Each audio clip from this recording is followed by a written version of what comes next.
এখন আমরা গীতা পাঠ করব, ভক্তিযোগ। সবাই তো এনেছেন গীতা নিশ্চয়ই। হ্যাঁ, মহারাজ আমাদের ভক্তিযোগ পাঠ করাবেন এখন।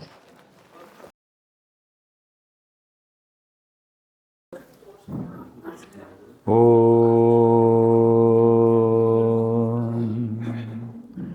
पार्थाय प्रतिबोधिता भगवता नारायणेन स्वयं व्यासेन ग्रथितं पुराणमुनिना मध्ये महाभारतम् अद्वैतामृतवर्षिणीं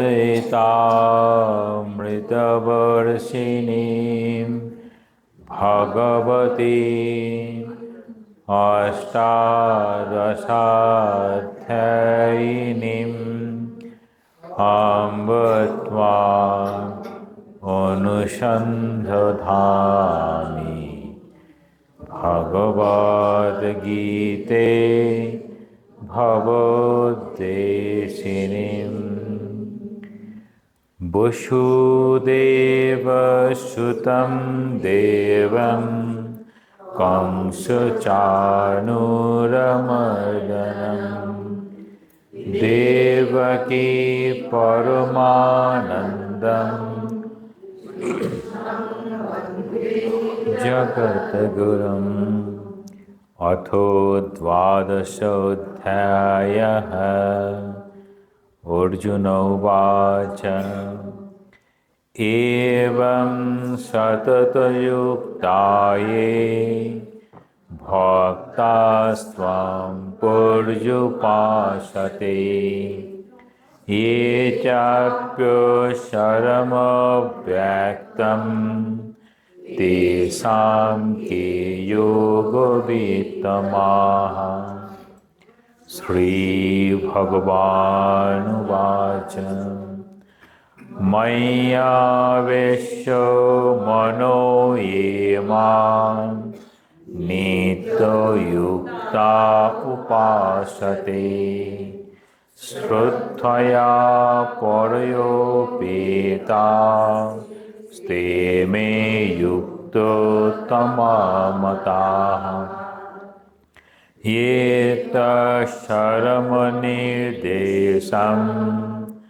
अव्यक्तं पर्युपासते सर्वत्र गमचिन्तं च कूटस्थम् अचलं ध्रुवम् संनियम्येन्द्रियग्रामं सर्वत्र समबुद्धयः ते प्राप्नुवन्ति मामेव सर्वभूतहिते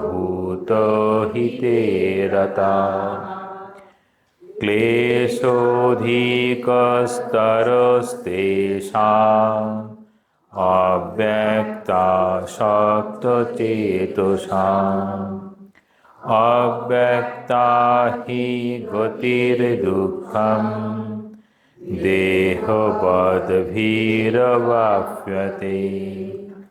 ये तु सर्वाणि कर्माणि मयि सन्न्यस्य मत्पराः अनन्येनैव योगेन मां ध्यायन्त उपासते तेषामहं समुद्धर्ता मृत्युसंसारसागरात् भवामि न चिरात् पार्थ मय्यावेशितचेतसाम् मय्येव मन आधस्य मयि बुद्धिं निवेशय निवसिष्यसि मय्येव अतो ऊर्ध्वं न संशयः अथो चित्तं समाधातुं न शक्नोषि मयि स्थिरम् अभ्यासो योगेन ततो मामिच्छाप्तुं धनञ्जय अभ्यासेभ्यो समर्थोऽसि मत्कर्म परमो भव मदर्थम् अपि कर्माणि कुर्वन् सिद्धिम् अवाप्स्यसि अथैतदप्यशक्तोऽसि कर्तुमद्योगमाश्रितः सर्वकर्मफलत्यागं ततो कुरु यतात्मवान् श्रेयो हि ज्ञानमभ्यासात् ज्ञानात् ध्यानं विशिष्यते ध्यानात् कर्मफलत्यागो त्यागात् शान्तिरनन्तरम् अद्वेष्टा सर्वभूतानां मैत्रो करुण एव च निर्ममो निरहङ्कारो समो दुःखो सुखशमी सन्तुष्टो सततं योगी यतात्मा दृढनिश्चयः मय्यर्पितो मनो बुद्धिः यो मद्भक्तो समे प्रियः यस्मान्नो द्विजते लोको लोकान्नो द्विजते च यः सामर्थ भयोद्वेगैर्मुक्तयशा च मे प्रियः अनपेक्षो शुचिर्दक्ष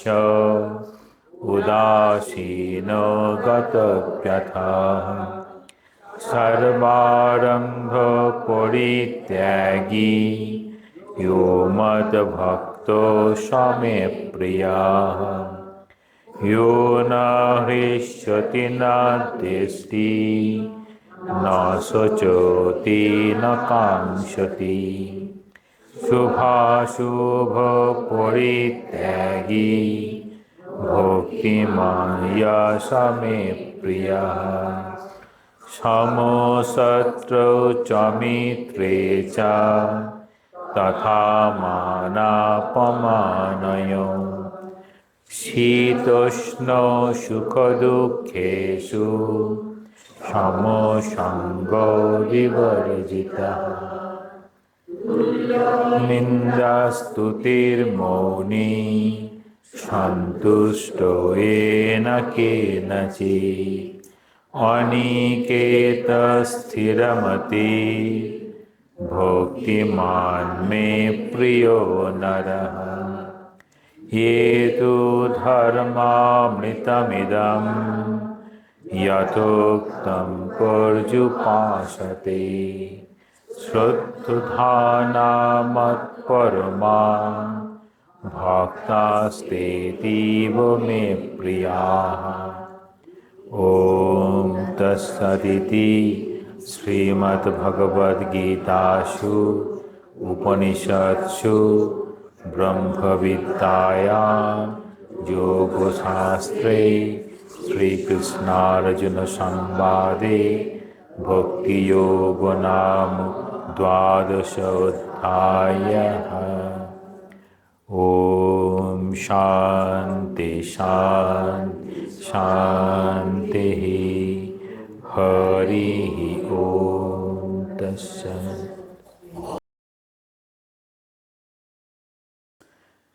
এখন আমাদের আধ্যাত্মিক শিবিরের প্রশ্ন উত্তর পর্ব। খুব ইন্টারেস্টিং, মানে এতক্ষণ যা শোনা হলো হয়তো প্রশ্নগুলো তার সম্পূর্ণ বাইরেও আসতে পারে। মানে তিনি কি শুনেছেন আর কি বুঝেছেন এটা খুব বোঝার বিষয়। হ্যাঁ, তো প্রশ্ন থেকে বোঝা যাবে যে তিনি কোনটার মধ্যে ছিলেন।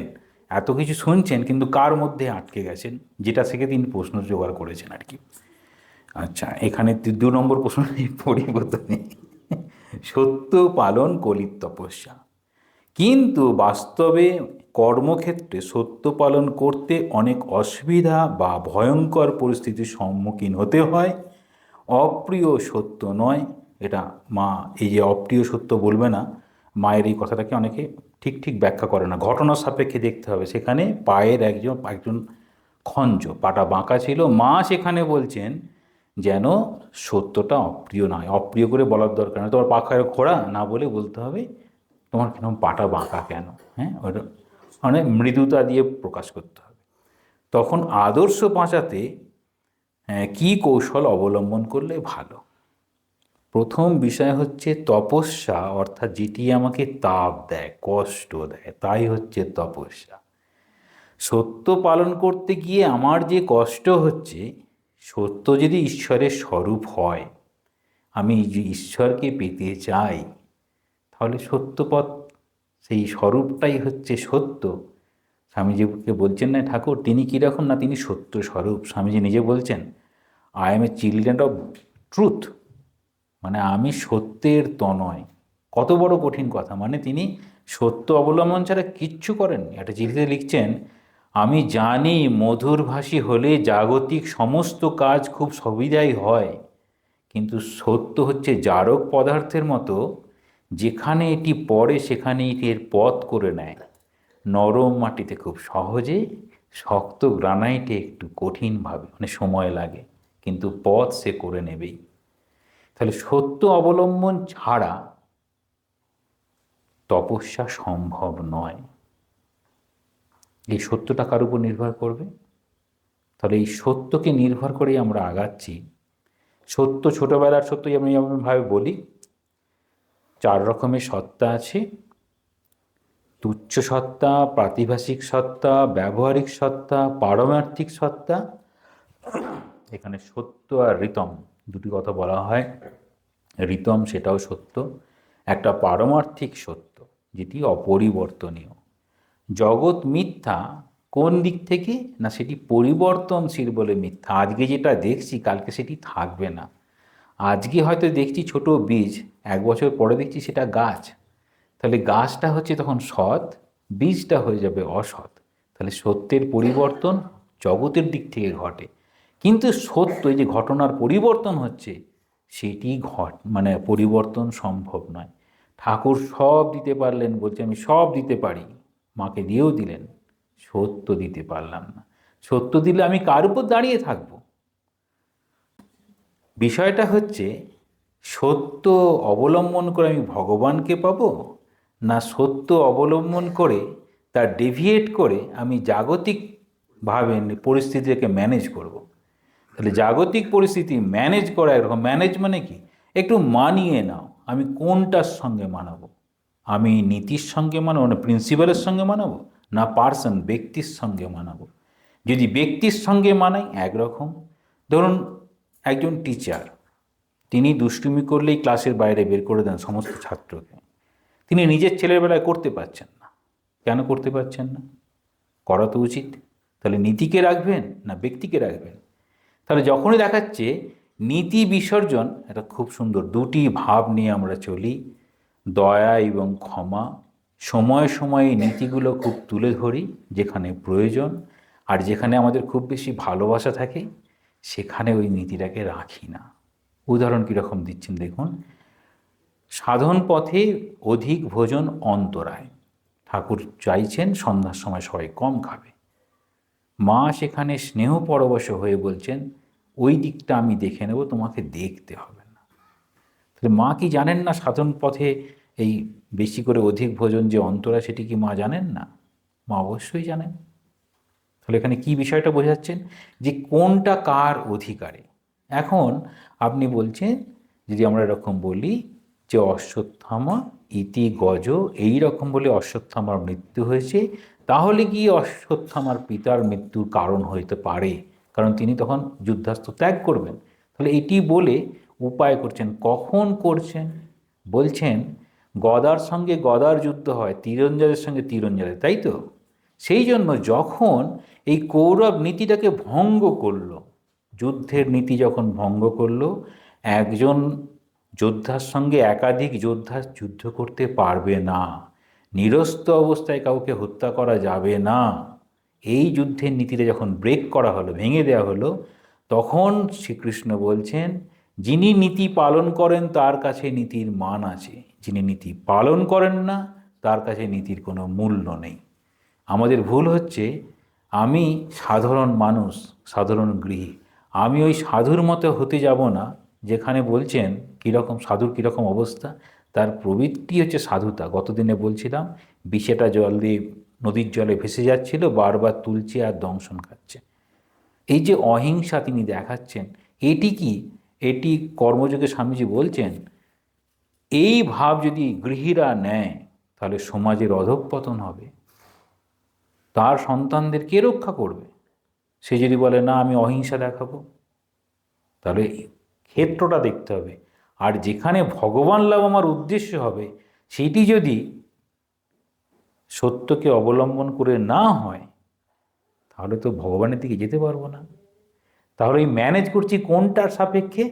জগতের সাপেক্ষে। মানে আমি এখনো ব্যবহারিক জগতেই রয়েছি, ব্যবহারিক জগৎকে ম্যানেজ করার কথা বলছি, পারমার্থিক জগৎকে ম্যানেজ করা যায় না।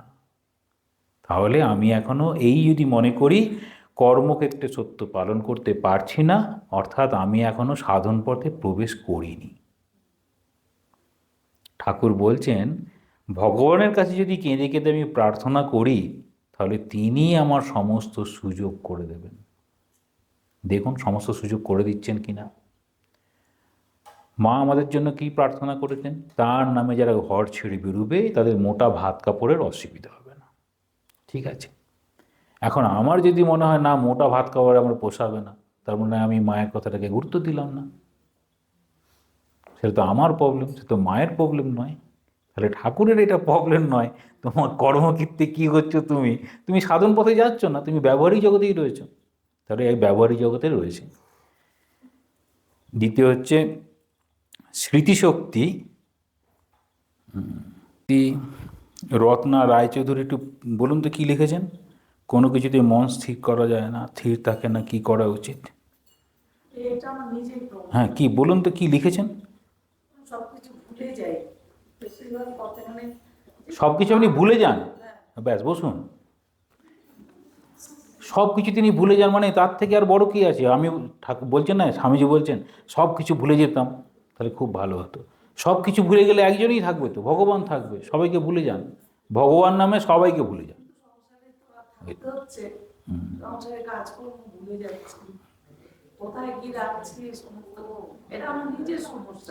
নিজের সমস্যা। তাহলে এই যে এতক্ষণ ধরে আলোচনা দেখে আমি কি বলেছিলাম, এই যে আমাদের কর্মযোগ আর বেদান্তের আলোচনা হচ্ছে, কিন্তু আপনি যে কোথায় থাকছেন আপনার প্রশ্ন বলে দেবে আপনি কোথায় ছিলেন।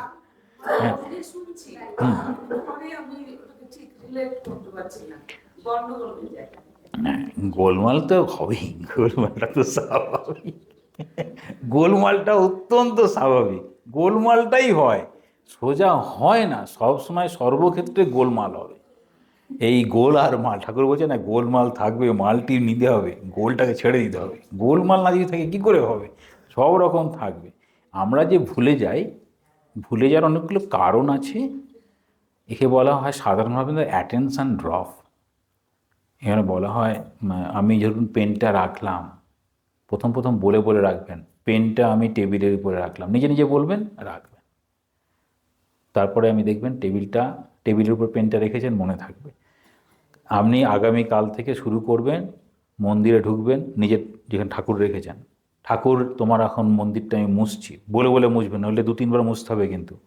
হ্যাঁ, ভুলে যাবেন তো। আর প্রথম ঠাকুর ঘরে মুছলেন, সেটা না 2-3 বার মুছলে অসুবিধা নেই। সব থেকে প্রবলেমটা হচ্ছে যে খেয়ে যদি ভুলে যান। হ্যাঁ, রান্না করেছেন 3 জনের, খেয়ে ভুলে গেছেন, বলছে আমি তো খাইনি, আবার খেয়ে নিলেন, পরের জনকে দেবেন কী করে, নিজেই 3 বার খেয়ে নেন। তো কোন কোন ক্ষেত্রে ভুলবেন না খেয়াল করবেন। হ্যাঁ, যখন যেটি করবেন তখন সেটা বলতে বলতে করবেন, ঠিক আছে? সব মনে থাকবে। আর ভুলে গেলে পরে যখনই মনে করবেন ভুলে যাচ্ছি, সঙ্গে সঙ্গে লিখে নেবেন, ঠিক আছে? তাহলে ভুল হবে। তারপরে প্রশ্ন, মহারাজজি আমার ভক্তিযুক্ত প্রণাম নেবেন। আচ্ছা, এটা তো প্রশ্ন নয়। আচ্ছা, সাংসারিক কারণে মন খুব অস্থির হয়ে থাকে, ঠাকুরকে খুব ডাকি কিন্তু মন স্থির রাখতে পারি না, অন্যদিকে চলে যায়। মনকে একদিকে রাখবো কী করে? মনকে একদিকে রাখবো কী করে? সব থেকে অসুবিধা হচ্ছে মনের অবস্থায়। মন হচ্ছে সবসময় চঞ্চল থাকবে। কেন চঞ্চল থাকবে? ওর প্রকৃতি ওই রকম করে দিয়েছে, ছোট শিশুর মতো। মনটা হচ্ছে ছোট শিশুর মতো চঞ্চল, একবার এইটা একবার ওইটা। দেখবেন হয়তো মিষ্টি খাচ্ছে, তারপরে ভাবছে যদি আইসক্রিম থাকতো আরও ভালো হতো, কিন্তু আইসক্রিম নেই টেবিলে, কিন্তু ভাবছে আইসক্রিম থাকলে ভালো হতো। তাহলে মিষ্টিটা খাচ্ছে, মিষ্টিটা খাওয়ার আনন্দ পাবে না যদি কারোর এরকম মনে হয়, অনেক যদি ভাবতে থাকে।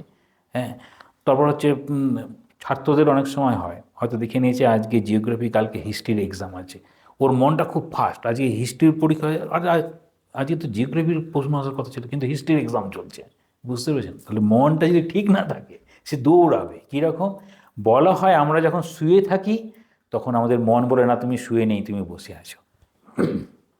যখন বসে রাখবেন তখন না অস্থির মন বলবে না তুমি তো বসে নেই, তুমি এখন কাজ করছো। তো এই মনগুলোকে প্রথমে আমি যেটা করছি, যে প্রেজেন্স অফ মাইন্ড, বর্তমানে মন বর্তমানে নেই, সেটাই প্রবলেম আমার। যেমন আপনি যদি বর্তমানে মনটা আপনার কাছেই থাকে, তখন আপনি ভাববেন আজকে এই মুহূর্তে আমি এই রামকৃষ্ণ মিশন দার্জিলিংয়ের অডিটোরিয়ামে রয়েছি, সেখানে আমাদের আধ্যাত্মিক শিবিরে আজকে শেষ দিন, সেখানের প্রশ্ন উত্তর পর্ব চলছে। এটা হচ্ছে মন যদি এখানেই থাকে। মন যদি এখানে না থাকে, আমার কথা শুনছেন, তারপর কালকে বাড়ি গিয়ে কী করবেন সেখানে পৌঁছে গেছে, তখন কি হবে? এই মনটাকে আর স্থির করা যায় না। ওই জন্য বলছেন যখন যেটি করবেন তখন সেটিতেই মন রাখার চেষ্টা করবেন, তাহলে মন শান্ত হবে। মন শান্ত হওয়ার উপায়, যখন যেটি করবেন সেটাতেই মন রাখবেন, তাহলে তখন শান্ত হবে। দেহ চলে যাবার পর সংকল্প কিভাবে আত্মায় আরোপিত রূপে আগামীতে প্রবাহিত বা ক্রিয়াশীল হয়? এটা খুব খুব সহজ বিষয়। একে বলা হয় টেন্ডেন্সি। একটা টেন্ডেন্সি যেটা আমরা জন্মসূত্রে পেয়ে যাই। কীরকম দেখুন, কিছুদিন পরে জন্মানোর কিছুদিন একটু বড় হয়েছে, সে দেখবেন যেখানেই পারে তাল ঠোকে, বলেন না খুব ভালো তবলা বাজাচ্ছে, টেন্ডেন্সি হয়ে গেল। স্বামীজি খুব সুন্দর উদাহরণ দিচ্ছেন। কীরকম? একটা মুরগির কাছে হাঁসের ডিম রাখা হয়েছে, মুরগিরও ডিম রাখা হয়েছে, দুটোই বাচ্চা হলো। ছোটোবেলায় বুঝতেই পারছে না মা মুরগটা কী করবে কী করবে, আচ্ছা ঠিক আছে চলছে, একটা হঠাৎ করে জলের দিকে চলে গেল, সে বল মানে জলটা তার আকর্ষণ বিষয়। এইরকমভাবে বোঝা যায় এই আমরা যেটা হব, যেটা হতে চাইছি, সেটা এখন আমাদের অপ্রাপ্তি, কিন্তু মনের মধ্যে সেটা একটা প্রবল আকাঙ্ক্ষা। এবার দেখবেন ছোটোবেলায় একজন ভীষণ অস্থির আর একজন ছোটোবেলাতে শান্ত। ছোটোবেলায় শান্ত মানে কি, সে যেটা চেয়েছিল প্রায় তার কাছাকাছি পেয়েছে। আরেকজনের অনেক কিছু ডিজায়ার ছিল, তার কাছাকাছি পৌঁছাতে পারেনি। সে ভাবছে এই জীবনে আমি সব কিছু ডিজায়ারটাকে পূর্ণ করব। তাই হঠাৎ করে খুব হয়তো তার শারীরিক মানসিক বল আছে, সব সাপোর্ট আছে, তার খুব অস্থির মনের হবে, খুব বুদ্ধি থাকবে কিন্তু অস্থির মনের হবে। এই অস্থির স্থির বর্তমান জীবন দিয়ে আমি পরবর্তী জীবনটাকে স্থির এবং অস্থির করে নিতে পারি। বর্তমান জীবনে যদি আমি এই যাকে বলা হয় শ্রবণ, যা শুনছি শোনার চেষ্টা করছি, আর আমাদের শাস্ত্র অনুযায়ী শ্রবণ বলতে বোঝাবে ঈশ্বরীয় তত্ত্ব, ঈশ্বরীয় কথা, ঈশ্বরীয় প্রসঙ্গ, সেটাই একমাত্র শ্রবণ। কারণ ওই আমাদের ওই ভদ্রং কর্ণেমি বলতে যেটা শুনছি, সেটা যদি ঈশ্বরীয় প্রসঙ্গ না হয়ে থাকে তাহলে সেটি ধর্মর কথা নয়। তাহলে ঈশ্বরীয় প্রসঙ্গ যেই যত বেশি করবে সে তত বেশি শান্ত হবে। কেন ঈশ্বরীয় প্রসঙ্গ কেন শান্ত করে না? আমাদের দেখবেন যখন এই ভারতীয় সংস্কৃতিতে একজন মানুষের মধ্যে শান্ত, দৃঢ়তা, নম্রতা, এই সব গুণগুলো যখন আসছে তখন তার মধ্যেই ভালো ভালো গুণের প্রকাশ হয়। স্বামীজি বলছেন, a level headed man can do better. শান্ত সমাহিত মানুষই ভালো কাজ করতে পারে। তাহলে আমি এই জীবনে যদি ভালো কাজ করার চেষ্টা করি, প্রথম কি করতে হবে? শান্ত সমাহিত। দেখুন স্বামীজি মঠের সাধু ব্রহ্মচারীদের প্রতি একটা লেকচার দিয়েছিলেন। তাতে কতগুলো খুব সুন্দর কথা আছে। বলতে তুমি কীরকম হবে না, তুমি একদিকে বায়ুর মতো মুক্ত হবে, আবার আরেকদিকে একদম ওবিডিয়েন্ট। কীরকম ওবিডিয়েন্ট হয়? যেমন কুকুর যেমন ওবিডিয়েন্ট হয়ে যায় সেরকম। মানে দুটো একসঙ্গে কী করে সম্ভব? বলছে দুটো সম্ভব। তাহলে একদিকে আমাদের মুক্তির ভাবনা, আবার একদিকে অনুগত ভাবনা। মানে একসঙ্গে কী করে সম্ভব? আমি অনুগতও হতে পারি, আবার আমি মুক্তও হতে পারি। বলছি তুমি ভালো করে দেখো, ঠাকুরের সমস্ত ত্যাগী সন্তান সবাই ঠাকুরকে ভালোবেসে একসঙ্গে আছে, একরকম নিয়ম পালন করছে, অথচ যারা প্রত্যেকেই মুক্ত। নিবেদিতা খুব সুন্দরভাবে প্রকাশ করছেন। তাহলে বলছেন আমরা যেটা হতে চাই সেটার জন্য আমি কি এই জীবনে অভ্যাস শুরু করেছি? যদি শুরু করি তাহলে সেটা একটা টেন্ডেন্সি হবে। সেটা কীরকম হবে? আসলে আমাদের কোনটা চলে যায়, কোনটা থাকে। আমাদের বলা হয় স্থূল দেহ, স্থূল শরীর, আর সূক্ষ্ম শরীর, কারণ শরীর, তিনটে আছে। আরও এরকমভাবে বলতে পারি এই অন্নময় কোষ, প্রাণময়, মনোময়, বিজ্ঞানময় কোষ, আনন্দময় কোষ। এবার আমার মৃত্যু হলো, আমার মৃত্যুর পরে এই দেহটাকে পুড়িয়ে দেওয়া হলো। তাহলে দেহটা কি? অন্নময় কোষ, সেটা চলে গেল। তাহলে আমাদের এই চোখ দেখছে, হাত কাজ করছে, এই যে ক্রিয়াশক্তি, এগুলো সব হচ্ছে, এগুলো সব এসেন্স হিসাবে, মানে কি বলা হয়, মানে তন্মাত্রা হিসাবে যুক্ত হয়ে যেন সেটি এই জীবাত্মার সঙ্গে চলেছে, গিয়ে সেখানে এই টেন্ডেন্সিগুলো। তাহলে এই যে সূক্ষ্ম শরীর, সূক্ষ্ম শরীরটা চলে গেছে, স্থূল শরীরটাকে আপনি পুড়িয়ে দিলেন। তাহলে সূক্ষ্ম শরীর আর কারণ শরীর সেটা চলে গেল, সেটি ইমপ্রেশন ক্যারি করছে। সূক্ষ্ম শরীর বলতে এই প্রাণ শক্তি, প্রাণময় কোষ, মনোময় কোষ, বিজ্ঞানময় কোষ। তাহলে এইগুলো সব যাচ্ছে। মানে আমি বর্তমান জীবনে আমার প্রাণের শক্তিটাকে কোন কাজে লাগিয়েছি, আমার মনের শক্তিটাকে কোন কাজে লাগিয়েছি, আমার এই যুক্তি বিচার জ্ঞানটাকে কোন কাজে লাগিয়েছি। যে কাজে লাগাবো তার উপযোগী করে সে সেরকম বাবা মা খুঁজে পেয়ে যাবে আর সেখানে পৌঁছে দেবে। তাহলে এরকমভাবে আমাদের প্রবাহিত হয়। তাহলে এইরকমভাবে কেন এরকম যুক্তিটা দিচ্ছে না, এছাড়া আর অন্য কোনো যুক্তি দেওয়া সম্ভব নয়। কারণ আমরা একই পরিবারে দেখি, একই পরিবারে তিনটে ভাই আছে, তার তিন রকম ভাব। হ্যাঁ, তিন রকম ভাব। বাবা মা তো প্রায় একই রকম গুণ দিয়েছে, যদি আমরা জৈবিকভাবে দেখি একই রকম প্রায় গুণ দিয়েছে। তাহলে এত পার্থক্য হয়ে গেল কি করে? না, এই জীবাত্মা যেরকম, তাদের মনের ভাবনা অনুযায়ী সেই সময় যেরকম স্তরে ছিল সেই অনুযায়ী তারা যেরকমভাবে জীবাত্মাকে আহ্বান জানিয়েছে, সেরকমভাবে আমাদের গতি হয়। আমার প্রশ্ন, আচ্ছা, মহেন্দ্রলাল সরকারের ওষুধ খেতেন কিনা, এইটা আপনার প্রশ্ন। না, আপনি ওষুধ খেতে চান না, খান না, আপনি মহেন্দ্রলাল সরকার এখন ওষুধ পাবেন না, তিনি চলে গেছেন। তো প্রশ্ন তো রয়েছে, ঠাকুর তো খেতেন, ডাক্তারের ওষুধ খেতেন তো।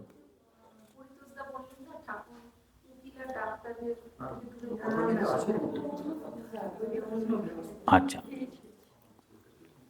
এখন ডাক্তারের ওষুধ তো খেতেই হবে, তাহলে কার ওষুধ খাবে? ডাক্তার কি নিজে ওষুধ তৈরি করে? ডাক্তার নিজে ওষুধ তৈরি করে না, ফার্মাসিতে ওষুধটা তৈরি হয়।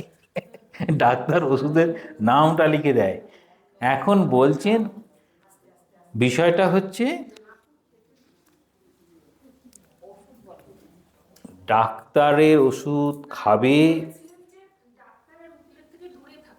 হুম, জল খায় না বলে দিয়েছিল না, জলের কথা বলেছেন, জল, হ্যাঁ ওই জল খাবে না। এখন এই ডাক্তারের ওষুধ না খেয়ে আমরা শরীর খারাপ করবো? অনেক ডাক্তার আছে এখানে, বলছে শরীর খারাপ করে কষ্ট পান, আমরা ওষুধ দেবো না, মহা সমস্যা। তা নয়, ডাক্তারদের মানসিকতা, ঠাকুরের মায়ের কাছে একজন ভদ্রমহিলা এসেছেন, তিনি মাকে বলছেন, মা আমার, তোমার ছেলের জন্য একটু প্রার্থনা করে দাও, যেন খুব প্রসার টসার হয় আর কি। মা বলছে আমার সন্তানরা কষ্ট পাক, আমি সেরকম আশীর্বাদ করতেই পারি না। বুঝতে পেরেছেন? কিন্তু ডাক্তার মনে মনে কি চায়? অসুস্থ হোক। যাই হোক, যোগভ্রষ্ট কথার অর্থ কী? তাহলে যোগ আমরা যাতে যুক্ত হই, যুক্ত হওয়ার চেষ্টা করি, তার নাম যোগ। কর্ম করি, কখন যোগ হবে না, আমাদের অ্যাটিচিউডটা হচ্ছে ভগবানকে লাভ করব বা আমি নিঃস্বার্থ হব, সেটি তখন হবে যোগ। নইলে কর্ম ফল দেবে, আর সেটি আমাদের কর্মভোগ হবে, কর্মযোগ আর হবে না। একই রকমভাবে যা নিয়ে চিন্তা করবো সেই সব কিছুই ফল দেবে। যোগভ্রষ্ট মানে হচ্ছে ভগবানকে ভগবানকে পাওয়ার উদ্দেশ্যে যে আমি যাত্রা শুরু করেছিলাম, কিন্তু ওই কেদারের পথে যেতে যেতে যদি এখন পায়ে ব্যথা হয়ে ফিরে আসেন, কী হবে? কেদারটা দেখা হবে না, কিন্তু কেদার যাওয়ার মানসিকতা থেকে যাবে, পরের পরে আবার কেদারটা দেখতে পাবেন। সেই পরিবেশটা ভগবান তৈরি করে দেবে। ঠিক সেই রকম যোগভ্রষ্ট যখন হয়, এমন পরিবারে তারা জন্মগ্রহণ করেন, সেখানে তাদের বাবা মা পরিবেশ প্রকৃতি সেই রকম থাকে। ওই সুচিতাম শ্রীমতাম গেহে এরকম বলছেন, যেখানে এই রকম ঈশ্বরীয় প্রসঙ্গ খুব সহজেই পেতে পারে। তাহলে যেসব পরিবারে সহজেই ভগবানের কথা সন্তানরা শুনতে পায়, জানতে হবে সেই সন্তানগুলো ঠাকুরের কৃপাধন্য। সেই জন্যই ঠাকুরের খুব সুন্দর উপায়, জানেন তো, প্রথমে ভক্ত জোগাড় করেছে, বুঝতে পেরেছেন? ভক্ত হলে পরে ঈশ্বরের নাম গুণগান করবে, যেসব সন্তানরা সেই পরিবারে আসবে, সেই সব সন্তানরা কি এই যোগ্যভ্রষ্ট হয়ে আসবে আর কি, বুঝতে পেরেছেন? এলে পরে টপাটপ নিয়ে নেবো, আসবে নিয়ে নেবো, এইরকম ঠাকুরের কাণ্ড, বুঝতে পেরেছেন? আচ্ছা, এখানে বলছেন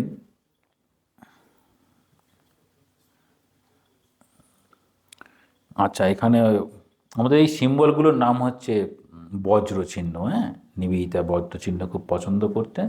বজ্র চিহ্ন হচ্ছে দধিচি মুনির শরীর গিয়েছিল ওই বৃত্তাসুরের ঘটনা, গল্প আছে, আপনারা একটু পুরাণের গল্প টল্প করবেন, ভালো লাগবে। হ্যাঁ, তাহলে এই স্টেজ যতগুলো সিম্বল আছে, এত সম্প্রদায়ের এত সিম্বল, কী কী অর্থ আছে, সব পেয়ে যাবেন।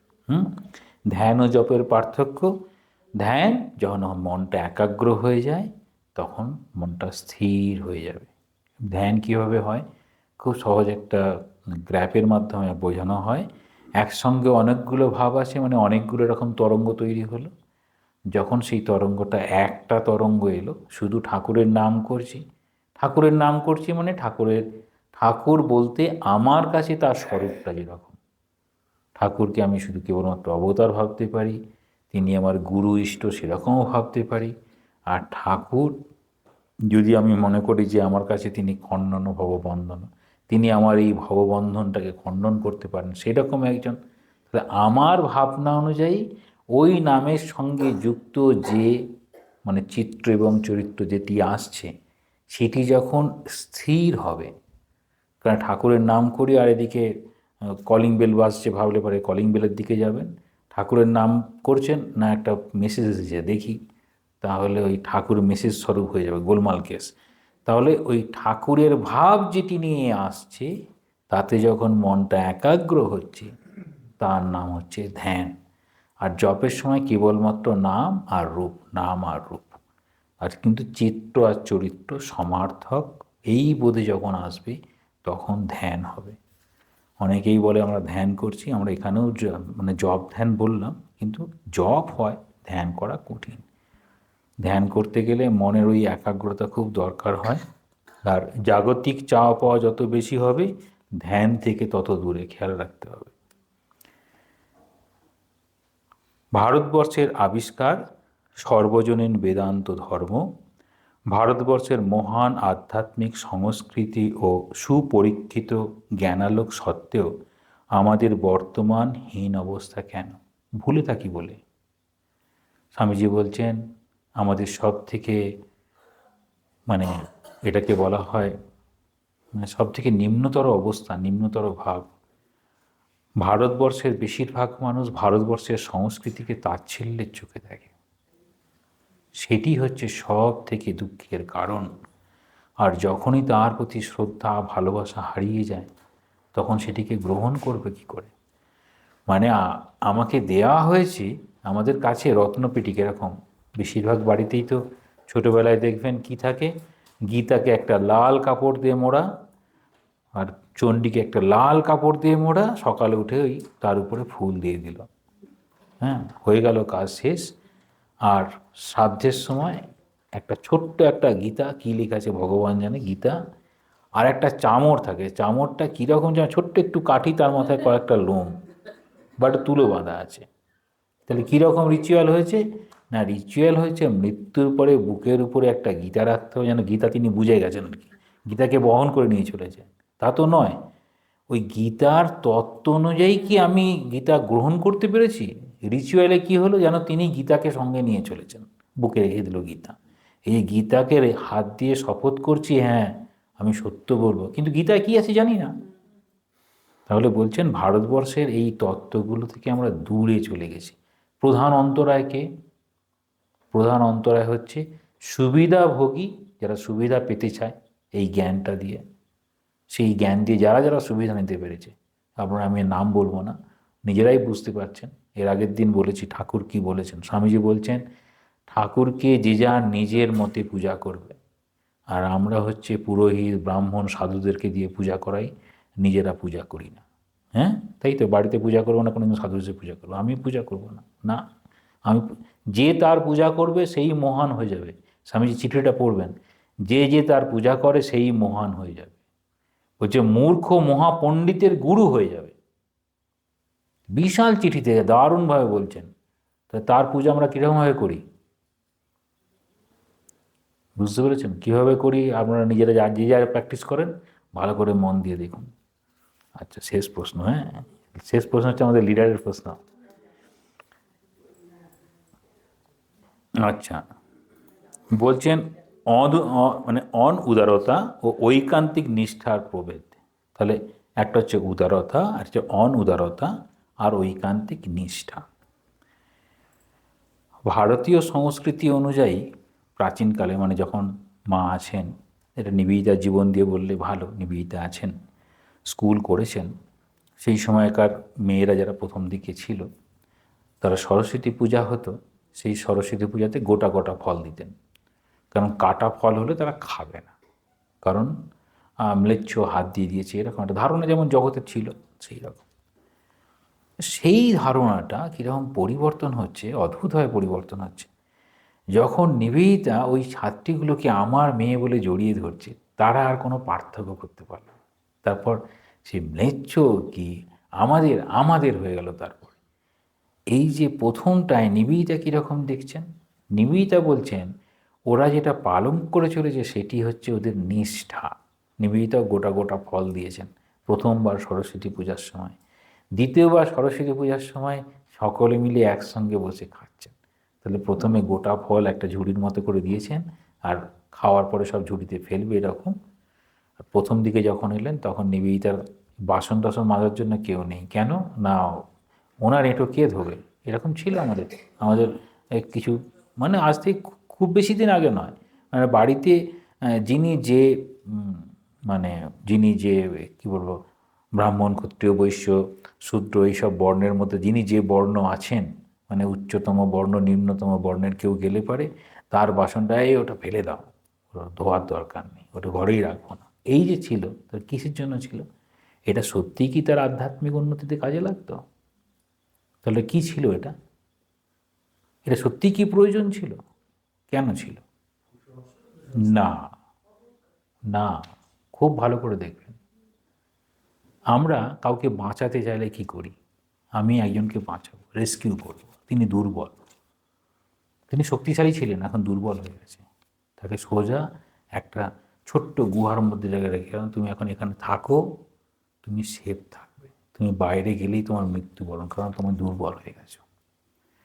এই ভারতবর্ষের মানুষ যখন দুর্বল হয়ে গেল, অন্যের দ্বারা পদনত হয়ে গেল, তখন তারা চাইল কোনোভাবে নিজেদেরকে বাঁচিয়ে রাখার জন্য এই আনটাচেবিলিটি, মানে এই ছোঁয়াছুঁয়ি থেকে যদি আমি দূরে থাকি, মানে তাদের সঙ্গ থেকেই দূরে থাকবো, তারপর একটা সময় আসবে যখন এটাকে জ্ঞানালোক দিয়ে দেখবে। তাহলে প্রথমটা ওই রকমভাবে দেখে নিবেদিতা বলছেন কিন্তু নিষ্ঠা, তিনি কুসংস্কার বলছেন না। তাহলে নিষ্ঠা বলছেন কি না, ওই নিষ্ঠার জন্য ওইটুকুটা অন্তত রয়েছে যে আমি এই রকম, মানে আমি সেই ব্রাহ্মণ হই আর ক্ষত্রিয় হই, আমি অন্তত ব্রাহ্মণের স্বরূপ জানে না, কিন্তু আমি ব্রাহ্মণ, সামথিং একটা তার মধ্যে কিছু যেন আছে, সেটিকে বুঝতে পারছে না। তারপর যখন জানছে সত্যিই কি হতে পারে, এবার নিয়ে আসছেন শ্রীমা সারদা দেবীর জীবন। আচ্ছা, শ্রীমা সারদা দেবী কীরকম? সেখানে সম্পূর্ণ নিষ্ঠা রয়েছে, তিনি ব্রাহ্মণ, সম্পূর্ণ সেসব নিষ্ঠা আছে, কিন্তু সেখানে উদারতা কীরকমভাবে দেখাচ্ছেন? নিবেদিতাকে বলছেন আমার মেয়ে, তাহলে আমার মেয়ে, নিবেদিতা ঠাকুরের জন্য ভোগ রান্না করে দিয়েছেন, বলছেন আমার মেয়ে, তার অধিকার আছে। তাহলে এই উদারতা আসছে যখন আমাদের ওই জ্ঞান ঠিক ঠিক মতো ব্যবহারিক তার অ্যাপ্লিকেশন হচ্ছে, ব্যবহারিক প্রয়োগ যখন হচ্ছে, তাহলে সেই ব্যবহারিক প্রয়োগের জায়গায় যদি না আসতে পারে, জ্ঞানটাকে কেবলমাত্র জ্ঞানের জায়গায় যদি রেখে দেন, তাহলে সেটির ব্যবহারিক প্রয়োগ না হলে পারে অনুদার হয়ে যাবে। এই উদারতা আর অনুদারতা এর পার্থক্য হচ্ছে, একটা হচ্ছে জ্ঞান লাভ করেছেন তখন সে উদার, আর যিনি জ্ঞান লাভ করেননি তিনি ওই রকম জায়গায়। আর নিষ্ঠা হচ্ছে কেবলমাত্র আচার, আচার বিচার এই রকম। লক্ষ্মী দিদির কথা আছে দেখবেন, তার মাকে বলছেন নাকি টিকটিকিতে পেচ্ছাপ করে দিচ্ছে না, কীরকম একটা কথা আছে। হ্যাঁ, কাকে মনে হচ্ছে টিকটিকি হওয়ার সম্ভাবনা বেশি, যাই হোক আমি ভুলে গেছি। যে যাই পেচ্ছাপ করুক না কেন, মা বলছেন আমি তো কারুর জন্মে শুনিনি ওটা পেচ্ছাপ করতে পারে। হ্যাঁ, তো ঠিক আছে, করেছে এখন কী করতে হবে? বলছেন আমাকে গঙ্গায় গিয়ে স্নান করতে হবে। তুমি আমাকে ছুঁয়ে দাও না, তাহলেই হয়ে গেল। তাহলে মা স্বয়ং পবিত্রতা স্বরূপিণী, তাকে ছুঁয়ে তার হচ্ছে না, সে ওই নিষ্ঠা না আচার কী বলবেন দেখুন, কিন্তু তার কাছে কি আপনি উদারতা পাবেন? তাই জন্যই সে বলতে পারে 36 আছে এইটুকু উচ্চ। তাহলে তার আচরণ দিয়ে তার জ্ঞানের প্রকাশ হয়ে প্রথমে বলেছে কে কে পেচ্ছাপ করে দিয়েছে জানার দরকার নেই, কিন্তু মা বলছেন আমি তো কোনোদিন শুনিনি সেটা পেচ্ছাপ করতে পারে। এই রকম আছে। হ্যাঁ, সম্ভবত ওই কিছু একটা হবে যে প্রাণীটা পেচ্ছাপ করে না, যাই হোক সে পেচ্ছাপ করতে পারে না। হ্যাঁ, কিন্তু লক্ষ্মী দিদি ধরেছেন ওটা করেছে। আচ্ছা, মা বলছে আমাকে ছুঁয়ে দেয়, প্রথমে গঙ্গা জল দিলে হবে, তাও হবে না, সে গঙ্গায় স্নান করতে যাবে। তাহলে বুঝতে পেরেছেন, জ্ঞান এই হচ্ছে জ্ঞানের অবস্থা। জ্ঞান যখন যত বাড়বে তত সে উদার হবে। সেই কারণে হচ্ছে জ্ঞান। এখন বলবেন ঠাকুর তাহলে কী করলেন? হ্যাঁ, একটা জিনিস খেয়াল করতে হবে, যখন অবতার হন তাদের পড়াশোনার থেকেও অনুভব বেশি, আর পণ্ডিতদের পড়াশোনা বেশি, অনুভব কম। যখন অনুভব কম থাকবে তখন তারপর সে চাইবে আমি জাগতিকভাবে কি কি সুবিধা লাভ করতে পারি। তাহলে পণ্ডিত, ঠাকুর বলছেন না পণ্ডিত অনেক উপরে ওঠে, কিন্তু এমন দিকে তাকায় সাধারণ মানুষও তাকায় না, সেসবগুলো ঠাকুর উল্লেখ করে দিয়েছেন। পণ্ডিতদের অবস্থাও বলেছেন। আচ্ছা, আমাদের তাহলে এই পর্যন্ত প্রশ্ন উত্তর হলো, ঠিক আছে। অনুষ্ঠান পর্বের আগে আমরা তো প্রশ্ন উত্তর করলাম। প্রশ্ন বেশিরভাগই এই অনুষ্ঠানকে কেন্দ্র করে মনে যা যা জেগেছে। এখন এই অনুষ্ঠানে গত দুদিন, পুরো দিন, মানে আজকে গতকাল তার আগের দিন সন্ধ্যার সময় এই অনুষ্ঠানকে কেন্দ্র করে যার আর কীরকম মতামত, আমরা কয়েকজনের মতামত নেব, 4 জন ঠিক করা হয়েছে। তো আমি প্রথমে ডেকে নেব সুখদেব ভূঁইয়া মহাশয়কে, তাঁর কীরকম লাগলো আমাদের এই অনুষ্ঠানটা, তার ভাবনা আমাকে তিনি বলতে।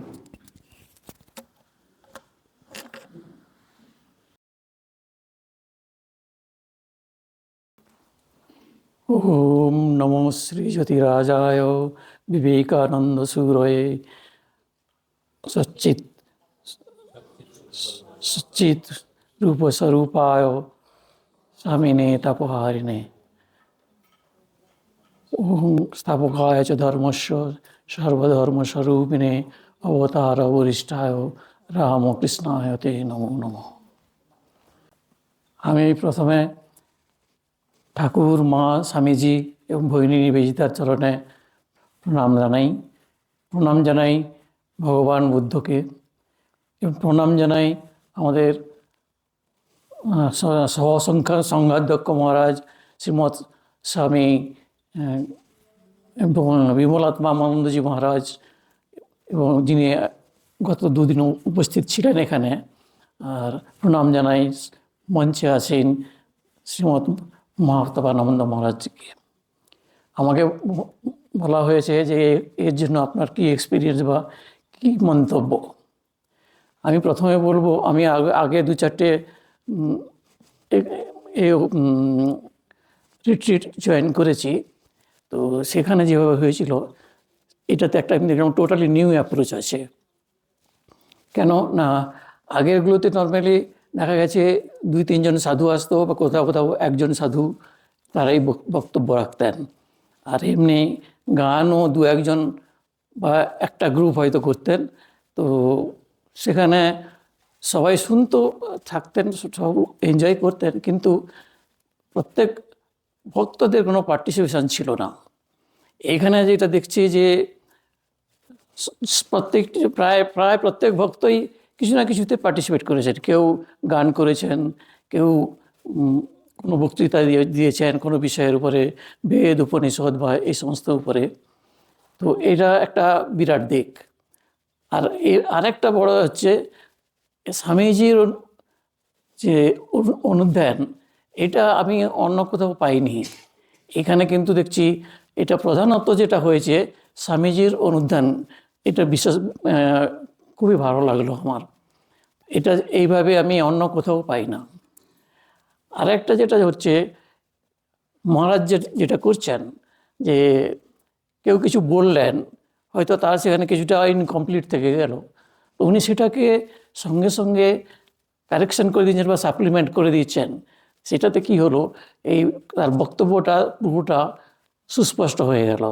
যেমন পার্টিকুলারলি আমি যেটা বলি, একজন কারুর ছিল যে ওই গোপী এবং শ্রীকৃষ্ণের লীলার কথা ছিল।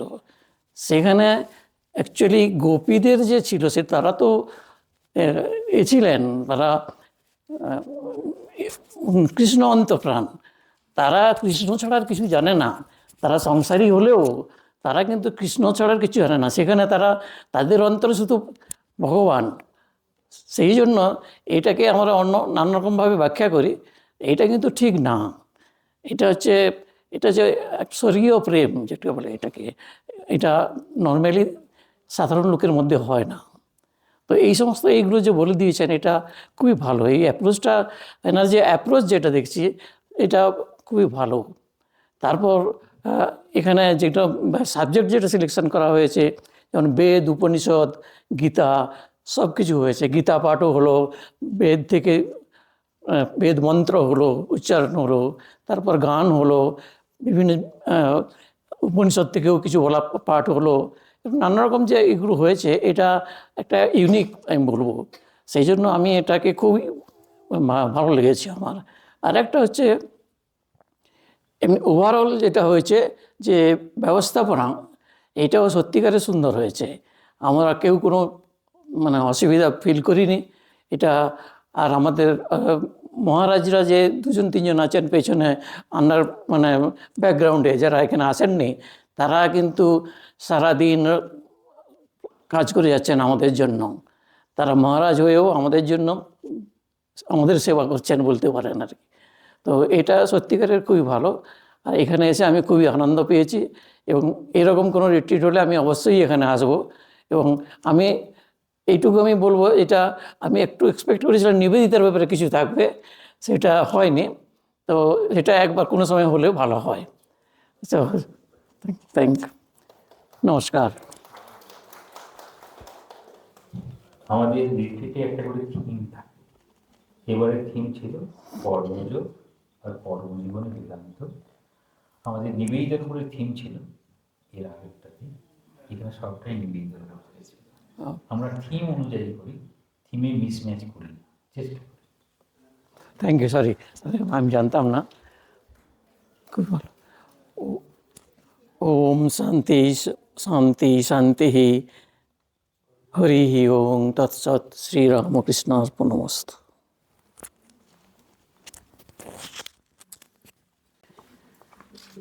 এখন মতামত শুনবো, বা তিনি তার অভিব্যক্তি দেবেন।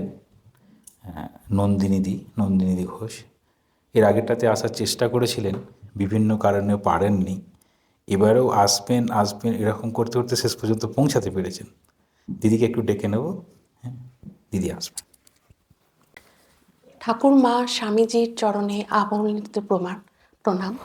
ভগিনী নিবেদিতার চরণে প্রণাম, শান্ত সমাহিত ভগবান বুদ্ধের চরণে প্রণাম, মঞ্চস্থ মহারাজের চরণে প্রণাম। অনেক বকুনি খাই, কিন্তু সেটা যেন অ্যান্টিবায়োটিক ওষুধের মতো। আমরা ভব রোগে তো সবাই ব্যাধিগ্রস্ত, তাই এখানে আমরা অনেকেই নানা কারণে বকুনি খেয়েছি, খাবো ভবিষ্যতে। আমি তো নিশ্চিত খাবো, অনেক অনেক কিছু গোলমাল করি আমি। তো কিন্তু সেটা আমার খুব ভাগ্য বলে মনে হয় যে ঠাকুর মায়ের সংসারে এসেছি, আর এই 3 দিন এত আনন্দে কেটেছে যে আমার কোনো ভাষা নেই। এই জন্য অ্যান্টিবায়োটিক ওষুধটা করা হলো, খুব মিষ্টি লাগছে। এখানে যে টপিকটা ছিল কর্মযোগ এবং বেদান্ত, মূলত মোটামুটি 3 দিনের সবাই বক্তব্য রেখেছে নানা রকমভাবে। মহারাজ তার মধ্যে বিশেষভাবে আমাদের আলোকপাত করেছে। একটা জিনিস আমার মনে খুব দাগ কাটলো, সেটা হচ্ছে আধ্যাত্মিক জীবন আর কর্মজীবনটা আমরা ভীষণ আলাদা করি, ভীষণভাবে আলাদা করি। এই যেমন মনে হচ্ছে না, এখন গিয়ে ফেরত গেলে আবার আমি সেই গৃহী, আবার সেই সংসারী, আবার সেই নানা রকম কলহ, দেশ, রাগ, এইসবই তো চলে আমাদের মনের মধ্যে। কিন্তু কি সুন্দর করে মহারাজ বলে দিলেন যে আধ্যাত্মিক জীবন এবং কর্মজীবনের ভেদটা কাল্পনিক। কারণ উনি তো বেদান্তের কথাই বলেন, সেই জন্যই বকুনিটা আমরা একটু বেশি খাই, বুঝি না তো। কারণ এই ভেদটা একেবারেই কাল্পনিক, কারণ বেদান্ত বলে এক অখণ্ড বস্তুর কথা। সেই জন্যই এটা কাল্পনিক ভেদ। এটা আমাদের বুঝতে হবে। এটা আমরা সঙ্গে করে যদি নিয়ে যেতে পারি, যতটা রাস্তা অন্তত শিলিগুড়ি পৌঁছানো অবধিও যদি নিয়ে যেতে পারি, আমার তো মনে হয় সেটাই অনেক। আর এরকম আধ্যাত্মিক শিবিরে অনেকগুলো জিনিস ঠাকুরের আশীর্বাদে হয়ে গেল। নির্জন বাস হয়ে গেল। সাধারণত দার্জিলিং মানেই মেলের হাওয়া খাওয়া, কিন্তু সেখান থেকে এসে আমরা একটা শ্রেয় জায়গায়, শ্রেষ্ঠ জায়গায়, শ্রেষ্ঠ স্থানে, যিনি যার প্রাণ নিবেদিত, সেই স্থানে এসে কি যে ভালো লাগছে বলে বোঝাতে পারবো না। পেছনে আমার অনেক কিছু চলছে, কিন্তু ভীষণ ভালো লাগছে, সেই জন্য হয়তো গলাটাও একটু কাঁপছে। আর 4D পেলাম, আর একটা জিনিস আমি পেলাম, যেটুকু পেয়েছি আমি সেটুকুই বলছি। মানে ওই কাল্পনিক ভেদটা আমার খুব ভালো লেগেছে, যাতে ওটা সবসময় যেন ব্যাকগ্রাউন্ডে থাকে আমার জন্য বলছি, তার মানে আপনাদের সবার জন্য আশা করি লাভ হবে। আর একটা 4D যে মহারাজ বললেন, আমার খুব ভালো লাগলো, সেটাও যেন আমাদের মাথায় থাকে অন্তত। সেটা আরও একটু শিলিগুড়ি থেকে এগিয়ে গেলে আরও একটু ভালো, যার যেখানে ঘর। সেটা হচ্ছে, প্রথমেই হচ্ছে মহারাজ খুব টোকেন অ্যাটাচমেন্ট আর ডিট্যাচমেন্ট, এটা আমরা খুব গোলমাল করি, কারণ দ্বিতীয় ডিটার জন্য ডিসক্রিমিনেশন করতে পারি না। এটা তো আমাদের খুব গোলমাল হয় বলেই আমরা সব কিছুতেই উলঝে থাকি, কিছুই আমাদের সমাধান হয় না, সবসময় সমস্যা, কিছুই যেন সমাধান হয় না। আর এই দুটো যদি আমরা ঠিকঠাক করতে পারি বা বুঝতে পারি অন্তত, তাহলে মনে হয় 3 নম্বর ডিতে যেতে পারবো। সেটা হচ্ছে ডিসিপ্লিন। সেটা মহারাজ মোটামুটি বকুনি দিয়ে 2.5 দিনে আমাদের অনেক ডিসিপ্লিন করে দিয়েছে। আজকে সকালের কথাটাই বলি, এত পবিত্র সকাল হলো, সকালবেলা ঠাকুর ঘরে যাওয়া, এবং মহারাজ তো রোজই দেখেন কাঞ্চনজঙ্ঘা, কিন্তু উনি আমাদের জন্য লাফিয়ে গিয়ে জানলাটা খুলে দিলেন যাতে আমরা দেখতে পাই। এত অপূর্ব দৃশ্য নিয়ে কালকে ফিরে যাব। মন খারাপ আছে, কিন্তু ভালো লাগাও আছে যে পরের রিট্রিটে আসার আশাটা আরও বেড়ে গেল। এটা, এই আধ্যাত্মিক শিবিরটা আমার মনে হয় একটা আমাদের ওয়াশিং মেশিন, হয়তো আমি একটু বেশি বলে ফেলছি, ওয়াশিং মেশিন হিসেবে আমি ধরলাম। এখানে আমাদের একটু ধলাই মলাই হোক, ভালো করে মনের ময়লাগুলো পরিষ্কার হোক, পরের বার যাতে আরও একটু পরিষ্কার হয়ে আসতে পারি। মনের ময়লা তো জমাবই আমরা, সেটাতে তো কেউ আটকাতে পারবে না, আমাদের নাবতে নাবতেই রাগদের শুরু হয়ে যাবে। কিন্তু তবু এই ওয়াশিং মেশিনে আসাটা খুব জরুরি। পরের রিট্রিটে যেন আরও বেশি করে আমরা আসতে পারি, আরও বেশি করে সবাইকে সাথে, সঙ্গী সাথী সবাইকে নিয়ে যেন আসতে পারি। এই ওয়াশিং মেশিনে আসাটা আমাদের খুব জরুরি। আর এই কড়া অ্যান্টিবায়োটিক খাওয়াটাও খুব জরুরি, মহারাজের বকুনিটা। সবাই ভালো থাকবেন। সমস্ত উপস্থিত ভক্তমণ্ডলীকে আমার অনেক ভালোবাসা, প্রণাম। মঞ্চস্থ মহারাজকে প্রণাম। স্বামীজি ধর্মটাকে যুক্তির নিরিখে প্রকাশ করতে চেয়েছেন। তিনি বলছেন, যদি ধর্ম বিজ্ঞানের মতো যুক্তির উপরে না আধারিত হয়, তাহলে সেই ধর্ম হারিয়ে যাওয়া ভালো। খুব কঠিন। তাহলে প্রত্যেকটা অবস্থায় যুক্তিকে প্রাধান্য দিচ্ছেন। ভগবান বুদ্ধ একই রকম করতেন। ভগবান বুদ্ধের একজন শিষ্য এরকম সাইকিক পাওয়ার হয় সেরকম একটা পাওয়ার লাভ করেছিলেন। একটা খুঁটির মাথার উপরে একটা বাটিতে তেলে রাখা ছিল, কোনো রকম স্পর্শ না করে তিনি আনার ক্ষমতা অর্জন করেছিলেন। ভগবান বুদ্ধের কাছে সেটা খবর গেল, বলছেন ওর আর সঙ্গে থাকার প্রয়োজন নেই, আমার এখান থেকে সমস্ত যুক্তি নির্ভর কথাগুলোই যাবে, ওরকম অলৌকিক শক্তি দেখানোর দরকার নেই। তাহলে অলৌকিক শক্তি যদি পরিহার করে চলতে চাই, তাহলে আমি আমার সমস্ত কর্মের দায় নেব। তাহলে আমরা অলীক একটা কিছু পূর্বজন্ম, দৈব শক্তি, ওই পাশের লোকটা কিছু একটা তুকতাক করে দিয়েছে, হ্যাঁ এরকম বলে না, পাশের লোকটা তুক করে দিয়েছে, নাহলে তাক করে দিয়েছে, কিছু একটা গোলমাল একটা কেস, সেই জন্য আমার সব সমস্যা। এটা কিন্তু আমাদের যে এই ভাবনা থেকে দূরে আসার জন্য এইরকম ব্যবস্থা। আর স্বামীজি একমাত্র ভারতবর্ষের ধর্মের কথা বলছেন, কলম্বো টু আলমোড়ায় দেখবেন, ভারতবর্ষের মানুষকে বলছেন তোমার ধর্মটাকে তুমি বাস্তবে আনার চেষ্টা করো। আর পাশ্চাত্যে বলছেন সত্যিকারের বেদান্তের কথা। স্বামী শ্রী সংবাদে দেখবেন যে পাশ্চাত্যে তিনি কীরকম মন্ত্র দিয়েছেন কি না, তিনি বলছেন হ্যাঁ দিয়েছি, বলছেন না তো ম্লেচ্ছ কী করে বুঝলি। তো এইরকম ধরনের কথাগুলো যখনই কিছু পড়বেন বোঝা যাবে। আমাদের এবারের যে আলোচনা ছিল কর্মযোগ, কর্মভোগ নয়, কিন্তু কর্ম করবার ফল নেব সেজন্য নয়, কর্মযোগ, কর্ম করব, ভগবানের পায়ে অর্পণ করতে হবে, সেইটার ক্ষমতা রাখতে হবে। ভগবান তুমি আমাকে ক্ষমতা দাও, আমার কর্মটা যেন তোমার চরণে দিতে পারি, তার ফলটা যা কিছু লাভ করব সব তোমার জন্য, বা যদি কিছু পেয়ে থাকি তাহলে তোমার জন্য। এইবার আমরা মতামত শুনব, এতগুলো কথা একটু অত্যুক্তি না করেই বলি। সঞ্জিত কুমার কুণ্ডু, ওং নিরঞ্জনং নিত্যমনন্তরূপং ভক্তানুকম্পাধৃতবিগ্রহং বৈ ঈশাবতারং পরমেশমিড্ডং তং রামকৃষ্ণং শিরোষ নমামি। জননীং শরদাং দেবীং রামকৃষ্ণং জগদ্গুরুম পাদপদ্ম তয়োশ্রিত্বা প্রণমামি মুহুর্মুহুঃ। ওং নমো শ্রী জ্যোতিরাজায় বিবেকানন্দ সুরয়ে সচ্চিদ সুখ স্বরূপায় স্বামী নেতাপহারিণে। ঠাকুর মা স্বামীজির শ্রীচরণে আমাদের শতকোটি প্রণাম। সিস্টার নিবেদিতা এবং ভগবান বুদ্ধের শ্রীচরণেও আমাদের ভক্তিপূর্ণ প্রণাম। মঞ্চে উপবিষ্ট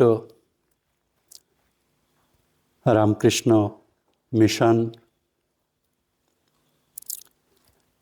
নিবেদিতা এডুকেশনাল অ্যান্ড কালচারাল সেন্টারের সেক্রেটারি, পূজ্যপাদ সেক্রেটারি স্বামী মহাতপানন্দ মহারাজকে আমাদের ভুলুণ্ঠিত প্রণাম,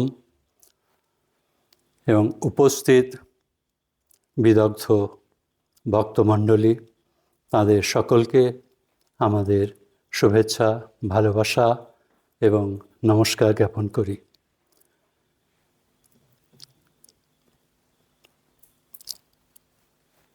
নিবেদিতা পাঠচক্রের কোলাবোরেশনে রামকৃষ্ণ মিশন দার্জিলিং কেন্দ্রের উদ্যোগে আমরা এই আনন্দপূর্ণ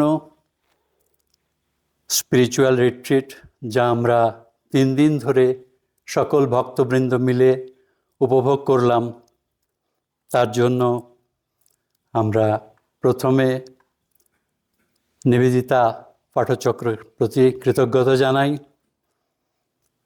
নিবেদিতা পাঠচক্র তাঁদের উদার ভাবের জন্য প্রথমেই আমাদের মনের ভালোবাসা অর্জন করতে পেরেছেন। সেদিন রেজিস্ট্রেশনের সময় তারা সৌহার্দ্যমূলকভাবে আমাদের সকলকে একটি করে উলেন চাদর উপহার দিয়েছেন। এটি আমাদের সকলের জন্য একটি উদার শিক্ষামূলক বিষয় বটে, কেন কি আমরা ভক্তরা কম বেশি সকলেই বিভিন্ন প্রতিষ্ঠানের সঙ্গে জড়িত, রামকৃষ্ণ মিশন প্রতিষ্ঠানের সঙ্গে জড়িত। আমাদের এই উদারতার অভিজ্ঞতা নিঃসন্দেহে আমাদেরকে আরও এগিয়ে নিয়ে চলবে। এখানে 3 দিনের অনুষ্ঠানে যা সবচেয়ে বেশি বৈশিষ্ট্যমূলক লেগেছে আমাদের, তা হলো এখানে পরম পূজ্য প্রেমিক মহারাজের নির্দেশনায় সমাজের বিশিষ্ট ব্যক্তিবর্গ এখানে ইনভলভ হয়েছেন ঠাকুরের বিষয়ে, স্বামীজির এই কর্মপ্রেরণার বিষয়ে, বেদান্তবাদের বিষয়ে মহারাজের দ্বারা প্রদর্শিত গাইডেন্স অনুযায়ী তারা বক্তব্য রেখেছেন, যেখানে ভক্তদের মধ্যে হয়তো বিষয়ে সামান্য কোনো বিচ্যুতি হয়েছে, মহারাজ অত্যন্ত স্নেহভরে সেই ট্র্যাকিংটা মনে করিয়ে দিয়েছেন এবং আরও বিশদ ব্যাখ্যা করেছেন। এগুলো আমাদের মনকে সত্যি ছুঁয়ে গিয়েছে। 3 দিনে আমরা কমপক্ষে 18 জন ভক্তমণ্ডলীর বিশিষ্ট ব্যক্তিবর্গের বক্তব্য তাদের মতো করে মহারাজের নির্দেশ অনুযায়ী তাঁরা যা দক্ষতার সঙ্গে পরিবেশন করেছেন সেটি শুনতে পেরেছি। এছাড়াও পরম পূজ্য মহারাজ তাঁর ভক্তদের জন্য ভালোবাসা নিংড়ে কম করে 8 থেকে 10টা পূর্ণাঙ্গ স্পিরিচুয়াল ডিসকোর্স দিয়েছেন, যেটি ভক্তদের জন্য এক অনন্ত সম্ভার হয়ে থাকবে, যারাই আমরা আধ্যাত্মিক পথে অগ্রসর হওয়ার জন্য প্রচেষ্টা করি। এটি বলতে গেলে আমাদের প্রথম দার্জিলিং রামকৃষ্ণ মিশন নিবেদিতা এডুকেশনাল এবং কালচারাল সেন্টারে আমাদের পদার্পণ, এবং সেই সঙ্গে নিবেদিতা পাঠচক্রের সঙ্গেও আমাদের প্রথম পরিচয়। পূজ্যপাদ স্বামী মহাতপানন্দ মহারাজের নামের সঙ্গে আমি পরিচিত ছিলাম, কিন্তু কোনোদিন তার সঙ্গে আমার ইন্টারেকশনের সৌভাগ্য হয়েছিল না। এখানে আসার পরে তার এই যে প্রেমিক স্বভাব, তিনি যে ভক্তদেরকে ভালোবেসে নিজের স্বাচ্ছন্দ্যটুকু তুচ্ছ করে 3 দিন ধরে আমাদের যে আধ্যাত্মিক ক্ষুধা সেটি মেটানোর জন্য প্রাণপাত করে যাচ্ছেন, এটি আমরা সংবেদনশীল ভক্তরা নিঃসন্দেহে লক্ষ্য করেছি। এখানে সত্যি পাঠচক্রের উদ্যোগে এক আনন্দের জোয়ার বয়ে গিয়েছে। আমরা সবাই আগামীকাল সকাল থেকে যে যার গন্তব্যস্থলে ফিরে যাব, কিন্তু আমরা কেউ খালি হাতে ফিরব না। আমাদের মনের মণিকঠায় যে আধ্যাত্মিকতার সঞ্চয় আমরা পেলাম, তা আমাদের অনন্ত সম্পদ হয়ে থাকবে। ব্যক্তিগতভাবে এখানে পূজ্যপাদ মহারাজের স্নেহ সান্নিধ্য পেয়ে আমরা অভিভূত হয়েছি। আমার এই অভিজ্ঞতার সঙ্গে আপনারা সকল ভক্তমণ্ডলী একমত হবেন। এখানে ব্যবস্থাপনার সব কিছুই অত্যন্ত সুন্দর ছিল। প্রতিদিন এত বিশদভাবে আমরা 3 বার করে প্রসাদ পেয়েছি। এখানে আমাদের চায়ের ব্যবস্থা, টিফিন সব কিছুই নিখুঁতভাবে আয়োজন করেছেন। যারা এই চিন্তাভাবনা এবং কর্মোদ্যোগের মধ্যে রয়েছেন তাদেরকে আমাদের হৃদয় অন্তর থেকে কৃতজ্ঞতা জ্ঞাপন করি, এবং আমরা যারা ঠাকুর মাকে ভালোবেসে নিজেদের মধ্যে আধ্যাত্মিকতার সংগ্রাম করে চলেছি, সবাই যেন এই স্পিরিচুয়াল রিট্রিট থেকে নানানভাবে আমরা নতুন আলোক, নতুন সঞ্চারণা নিয়ে যেতে পারব। আপনাদের এখানে মহিলা ভক্তরা সত্যি ঠাকুরের প্রতি এতটা নিষ্ঠাবান এবং কর্মের প্রতিও আমরা নিজেরা পুরুষ ভক্তরা বলছিলাম যে স্বামীজি চাইতেন যে আমাদের দেশের নারীরা এগিয়ে আসুক, এবং সেজন্যই তার প্রিয় মানসকন্যা নিবেদিতা ভারতের জন্য প্রাণ সমর্পণ করেছেন। এবং আমরা এক মহাপুণ্য স্থানে দাঁড়িয়ে রয়েছি, যে সিস্টার নিবেদিতা হল এবং এই রয় ভিলা, যেটি বিজ্ঞানী জগদীশ চন্দ্র বোসের ব্রাদার ইন ল ডক্টর রয়, দ্বারকানাথ রয়, এই 100 বছর বেশি আগে এটি তৈরি করেছিলেন এবং রাজ্য সরকার এটি হস্তান্তর করেছেন। এই পুণ্যভূমির যে গুরুত্ব, সেখানে আমরা সত্যি ভারতের যে নারী জাগরণ সার্থক হয়েছে, সম্পূর্ণার পথে এগিয়ে গিয়েছে, তার নিদর্শন পেয়ে গেলাম। আপনাদেরকে আমরা সত্যি ভালোবাসা, কৃতজ্ঞতা জ্ঞাপন করি। আর পরম পূজ্য মহারাজের থেকে আমরা যে স্নেহ সম্ভার লাভ করেছি, সেটি যেন আজীবনকাল আমরা পেয়ে যেতে পারি, তার জন্য তার শ্রীচরণে আমরা প্রার্থনা জ্ঞাপন করি। আমরা সকল বিষয়ে সন্তুষ্ট হয়েছি।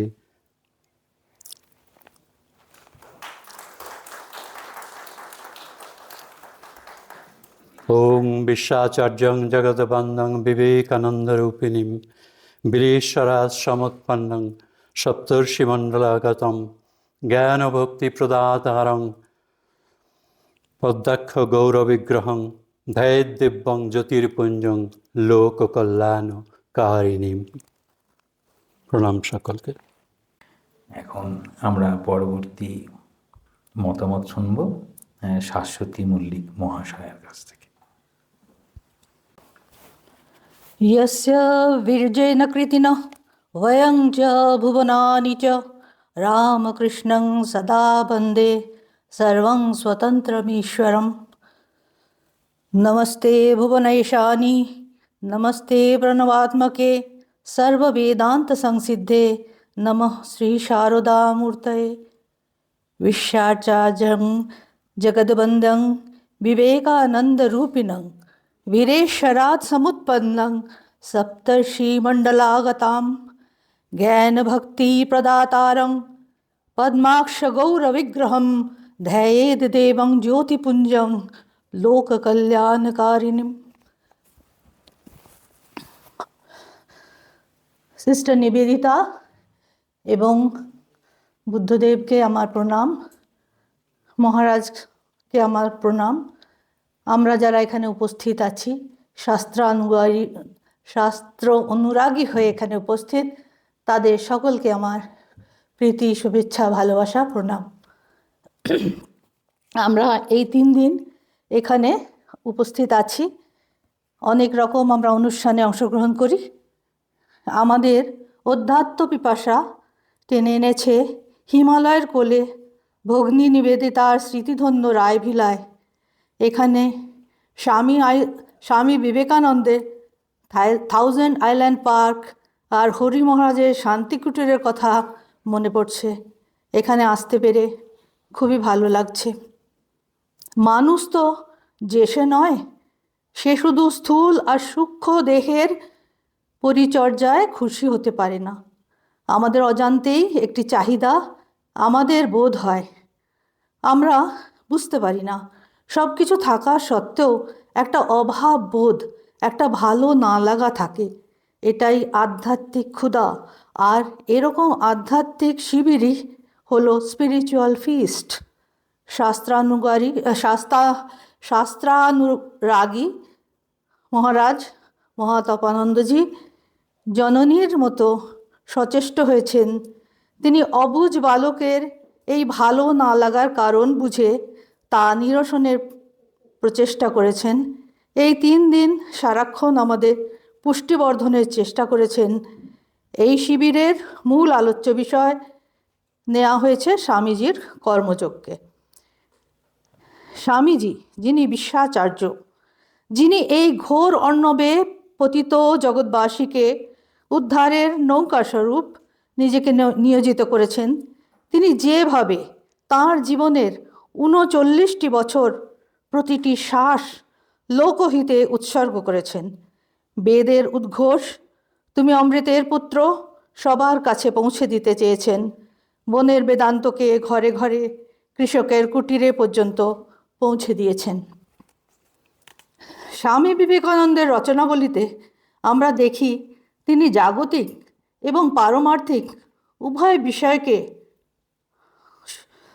গভীরভাবে বিশ্লেষণ করেছেন, যাতে কোনো দ্বিধা দ্বন্দ্ব না থাকে। পূর্ণতা আমাদের জন্মসিদ্ধ অধিকার।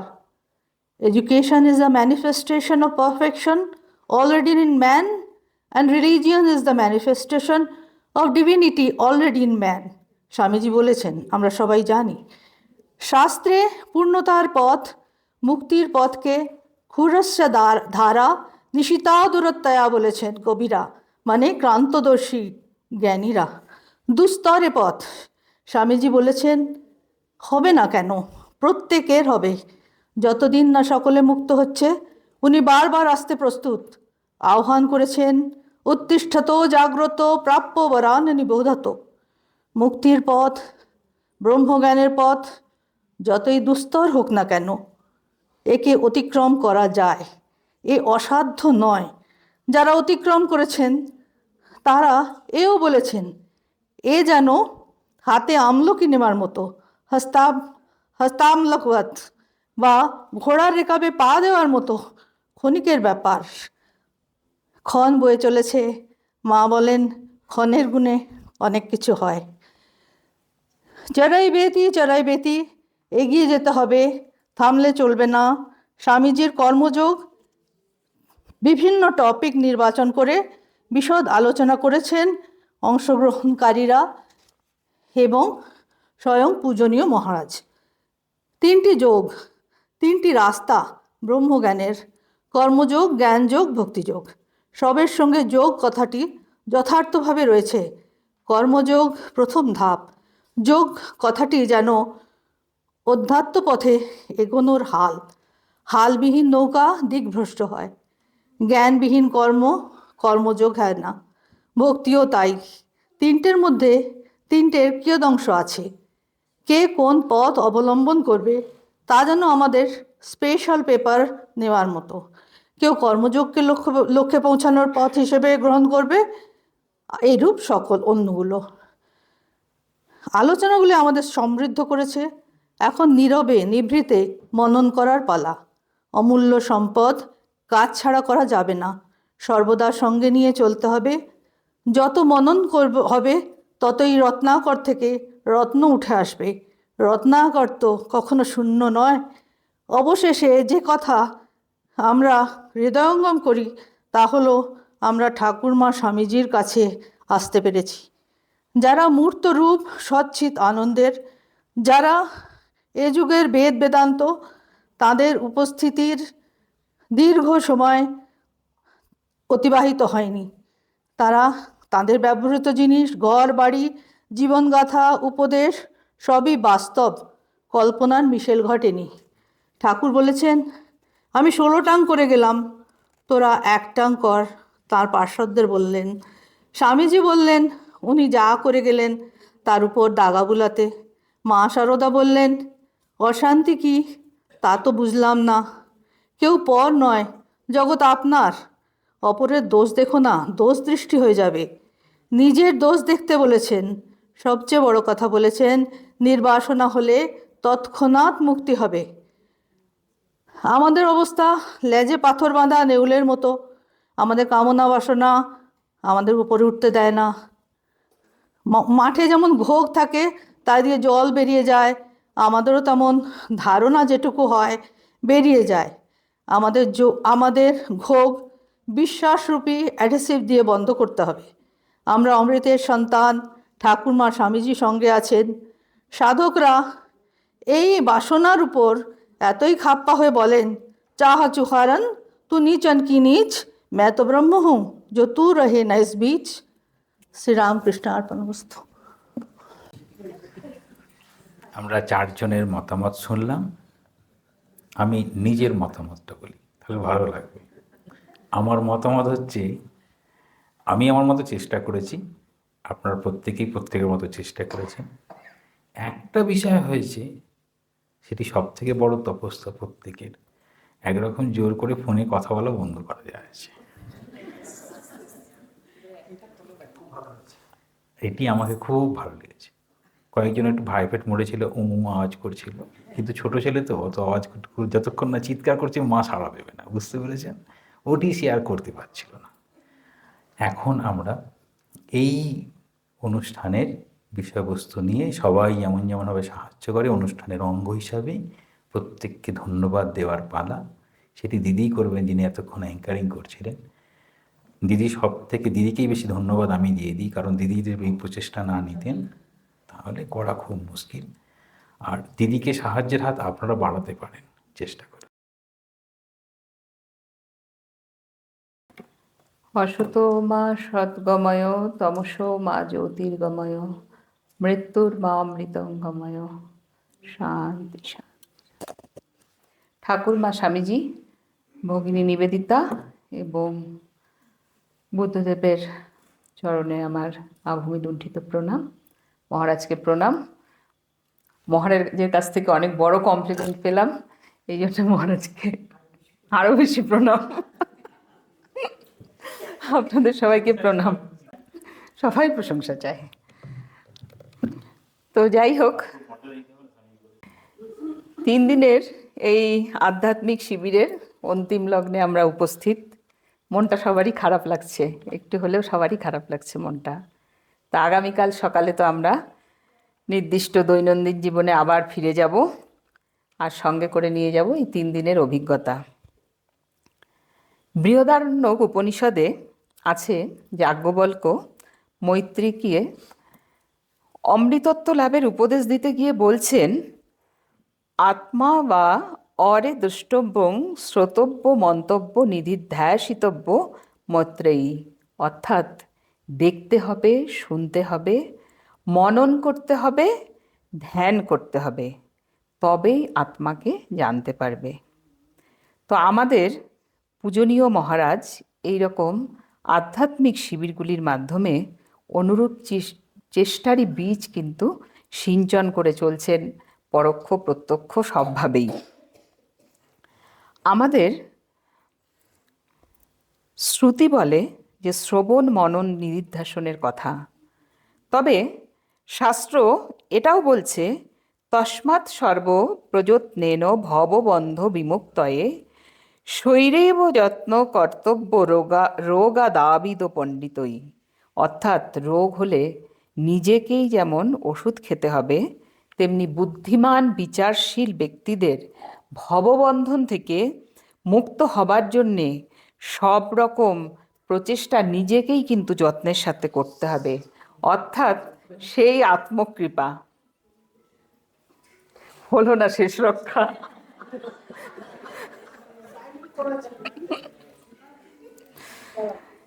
এবার ফিরে গিয়ে আমাদের সেই আত্মকৃপাকেই কাজে লাগাবার পালা।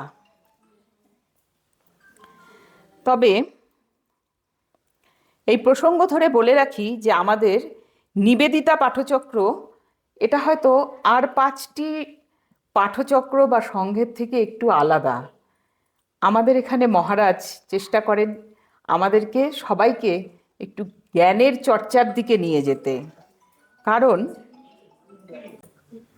আমরা গত দিনের আলোচনা থেকে আজকের আলোচনার মধ্যে আমরা কিন্তু জানলাম যে বিষয়ানন্দ ভজনানন্দ থেকেও আলটিমেট আমাদের লক্ষ্য কি? ব্রহ্মানন্দ। এটাকে অনুধাবন করতে হলে স্বামীজির ভাষায় স্বামীজি বলছেন যে ওক গাছের সাথে ওক গাছেরই তুলনা হয়, তাই তো? তো আমরা তো ওক গাছ দেখিনি, ওক গাছ জানি না, আমরা আম গাছ জানি। তো আম গাছের পরিচয় কিসে? ফলে। আমের যা কোয়ালিটি হবে সেই তাতেই তো মানে পরিচয়টা পাই আমরা আমের। তো সেরকমই, তো নিবেদিতা পাঠচক্রের আপনাদের বক্তব্য যদি সবার ভালো থাকে, ভালো লেগে থাকে, আমাকে অনেকে বলছিলেন যে শেষের পরে খুব ভালো বলেছো, ভালো বলেছো, কিন্তু এতে আমার কিন্তু কোনো কৃতিত্ব নেই। এটা 3 বছর ধরে মহারাজ আমাদেরকে যা শিখিয়েছেন, জানিয়েছেন, বুঝিয়েছেন, আমরা শুধু মহারাজের কথা মতো সেটা অনুসরণ করেছি, প্রচেষ্টা করেছি। তো আমাদের পাঠচক্রের বিশেষত্ব এটা যে আমাদের পাঠচক্রে যেটা উনি অনুধাবন করেছেন, দাদা বলছিলেন যে সব জায়গায় যেমন মানে সাধু সন্তেরা বক্তব্য রাখে, গান হয়, সেটাই তো পাঠচক্রেও কিন্তু সেটা, কিন্তু আমাদের পাঠচক্রে কিন্তু সেটা হয় না। আমাদের পাঠচক্রে প্রত্যেককে কিন্তু পার্টিসিপেট করতে হয়। তো আপনাদেরকে একটা মানে খুব খুশির খবর বলছি যে আমরা যেমন অফলাইন পাঠচক্র হয় আমাদের, আমরা মহারাজকে রাজি করিয়েছি আমরা এরকম একটা অনলাইনে পাঠচক্র করব। তো আপনারা ইচ্ছা করলে সেখানে অংশগ্রহণ করতে মানে করতেই পারেন, আপনারা মেম্বারশিপ নিতে পারেন পাঠচক্রের। এবং সেখানে তো এখানে যেমন আমাদের প্রত্যেক সপ্তাহে মানে মাসে যে হয় পাঠচক্র, আমাদের প্রত্যেককে নির্দিষ্ট টপিক দেওয়া থাকে, সেটার উপরে আমাদেরকে বলতে হয়, হ্যাঁ মহারাজ করে দেন। তো অনলাইনে হলে সেটা তো অনেক বৃহৎ পরিবার হয়ে যাবে তখন আমাদের, তো তখন হয়তো প্রত্যেক মানে মাসেই প্রত্যেকজন বলতে পারবেন না, ওটা সিলেক্ট করে নেওয়া হবে, এই মাসে এই 4 জন বললো, পরের মাসে 4 জন বললো, এইভাবে করা হবে। কিন্তু এই জিনিসটা হচ্ছে, অনলাইন পাঠচক্র হচ্ছে, এবং অনলাইন পাঠচক্রের সুবিধা মহারাজ যেখানেই থাকুক পাঠচক্র কিন্তু আমাদের বন্ধ হবে না। তো আরেকটা বলছি, আমাদের কর্মযোগের ক্লাস চলে, জানেন আপনারা অনেকেই হয়তো জানেন, আমাদের মাসে একটা করে কর্মযোগের ক্লাস হয় অনলাইনে। আর আমাদের প্রত্যেক সপ্তাহে শনিবার করে বিবেক চূড়ামণিরও ক্লাস হয় অনলাইনে। আর এটা একটা খুশির খবর যে মহারাজকে রাজি করেছি, পুরো রাজি হননি কিন্তু এখনও কিন্তু চেষ্টা করছি আমরা যেমন একটা ভক্তিযোগের ক্লাস শুরু করার জন্যে নতুন করে। তো সেটাও আপনারা মেম্বারশিপ নিতে পারবেন ইচ্ছা করলে। আর এই প্রসঙ্গে আরেকটা ইনফরমেশন দিয়ে রাখি, স্বামী বিবেকানন্দ ও বর্তমান ভারত এই বিষয়ে উইকলি 1 ডে ক্লাস শুরু হচ্ছে রামকৃষ্ণ মিশন বিদ্যা মন্দিরের পক্ষ থেকে। সেখানে পাঠদান করবেন আমাদের পূজনীয় মহারাজ। সুতরাং আপনারা যদি ইচ্ছা করেন সেখানে আপনারাও অ্যাডমিশন নিতে পারবেন। তো এটা 6 মাসের কোর্স হবে। এটা বোধহয় সার্টিফিকেট টিকেটও কিছু দেওয়া হবে না মহারাজ, সার্টিফিকেটও এটা দেওয়া হবে লাস্টে, বোধহয় একটা এক্সাম মতো ওরা নেবেন অনলাইনে। তো এটাতে আপনারা ইচ্ছা করলে আপনারা অ্যাডমিশন নিতেই পারেন। তো আমাদের পাঠচক্রের বয়স কিন্তু খুব বেশি না, হ্যাঁ 3 বছর পূর্ণ করেছি আমরা এই এপ্রিলে, 3 পূর্ণ করে 4-এ পড়েছি আমরা। তো এবার এটা ছিল আমাদের 5 নম্বর আধ্যাত্মিক শিবির, এবং ঠাকুরের কৃপা থাকলে আমরা টার্গেট রাখি বছরে 2টো আধ্যাত্মিক শিবির করার। তো অক্টোবর, একটা মে মাস, একটা অক্টোবর মাসে। তো ঠাকুরের কৃপা থাকলে নিশ্চয়ই অক্টোবর মাসে আবার আমরা এখানে আসব, আবার সবাই মিলিত হব। তো সকলকে ধন্যবাদ যে আপনারা আপনাদের অমূল্য উপস্থিতি রেখেছেন। আমি বিশেষ করে ধন্যবাদ জানাচ্ছি রায়গঞ্জের দিদিদের, আমার রায়গঞ্জ কালিয়াগঞ্জের দিদিদের। এনারা কিচেনের কাজ এত সুন্দরভাবে সামলে দিয়েছেন, যার জন্য নিশ্চিন্তভাবে আমরা এদিকে আধ্যাত্মিক শিবিরে থাকতে পেরেছি। এদের জন্য একটা জোরে হাততালি হয়ে যাক। সত্যি দিদিদের জন্য অনেক মানে কৃতজ্ঞতা এবং ধন্যবাদ দিদিদেরকে। আমি কৃতজ্ঞ আমাদের পূজনীয় মহারাজের কাছে, কারণ মহারাজ না থাকলে এইগুলো কিছুই সম্ভব হতো না, না পাঠচক্র, না অনলাইন ক্লাস, না আধ্যাত্মিক শিবির, কিছুই হতো না। সুতরাং মহারাজের কাছে আমরা কৃতজ্ঞ, মহারাজকে আবার প্রণাম। আমরা কৃতজ্ঞ আশ্রমের অন্যান্য সমস্ত মহারাজের কাছে, আমরা কৃতজ্ঞ শুভঙ্কর ভাইয়ের কাছে। এরপর দেখবেন বাড়ি ফিরে গিয়ে যখন ইউটিউবে দেখবেন যে আমাদের এই প্রোগ্রামগুলো আসবে, দেখবেন কত আনন্দ লাগবে। তার সমস্তটা ক্রেডিট কিন্তু গোস টু শুভঙ্কর ভাই। শুভঙ্কর ভাইয়ের জন্য একটা জোরে হাততালি হোক। আমরা কৃতজ্ঞ আশ্রমের প্রত্যেক কর্মীর কাছে, মানে এনাদের যা ডিভোশন, এই কিচেন কি সুন্দরভাবে, এত লোকের আমাদের খাওয়ার অ্যারেঞ্জমেন্ট কত সুন্দরভাবে সিস্টেমেটিক্যালি চলছে। আর আমার এই বৃদ্ধা মাকে এরা কি সুন্দর হুইল চেয়ারে করে উপরে নিয়ে পৌঁছে দিচ্ছে। এনাদের সহযোগিতা ছাড়া এই আধ্যাত্মিক শিবির সম্ভবই হতো না। আর সবার উপরে আমি কৃতজ্ঞ আপনাদের সবার কাছে, কারণ আপনারা সবাই এসেছেন বলে আধ্যাত্মিক শিবির সম্ভব হয়েছে। আমি আবারও এই নিবেদিতা পাঠচক্রের পক্ষ থেকে সবাইকে ধন্যবাদ এবং কৃতজ্ঞতা জানিয়ে শেষ করছি। আমরা এবার সমবেত রামকৃষ্ণ শরণম করব।